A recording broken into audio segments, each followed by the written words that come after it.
Grazelda shows her age. It's Samhain night. Ancient witch Grazelda was sat in her chair, weary of reading her history book. She placed it down on the mat next to the roaring fire. Fluffy Pussy, her black and white long-haired cat, was asleep, perfectly content.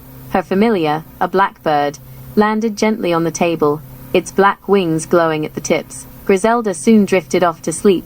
In the morning, Grazelda awoke, yawned, and went outside. Her familiar was on her shoulder, ready to transport her to another realm. Meanwhile, Billy was looking in the window of Mystique's Halloween shop in a quaint hamlet, completely unaware of the shift in time. Suddenly, Grazelda landed in a dark place called MASLEM. She looked around and saw 12 more witches dancing around a roaring fire, holding hands. She counted them. 12.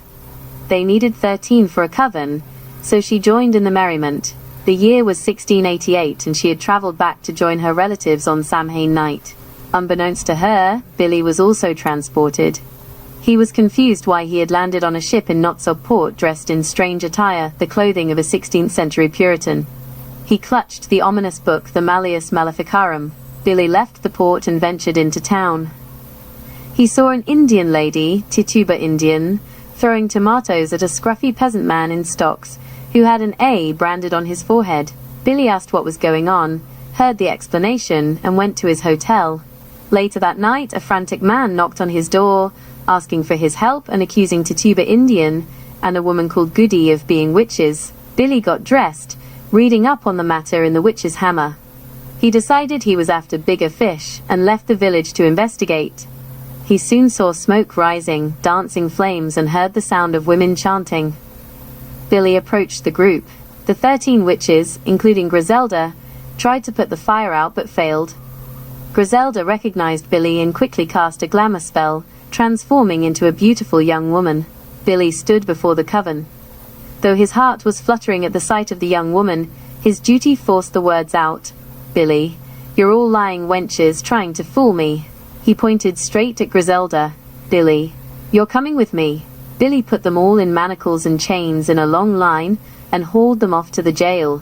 Grazelda was gleefully skipping behind the others. The next morning they were hauled up before Judge John Putnam and accused of witchcraft. All denied it, but Grazelda smiled, secretly calling in her familiar. The familiar arrived and caused a distraction. Grazelda cast a spell just as the judge brought his gavel down, and the spell went wrong. Grazelda and the other witches disappeared, leaving the judge confused, scratching his head beneath the hovering, shining blackbird. Suddenly, Billy was thrown back to now. He was stood in front of the Halloween shop, back in his normal clothes. In his hand he held a crystal ball. Inside the ball was the witch, Grazelda, still trapped in her beautiful youthful form, the consequence of her spell going wrong. To get Grazelda free, Billy knew what he had to do. He had to break the crystal ball. Billy got a Halloween scare, all right. But no matter what obstacles you face in life, they can be overcome, so don't worry.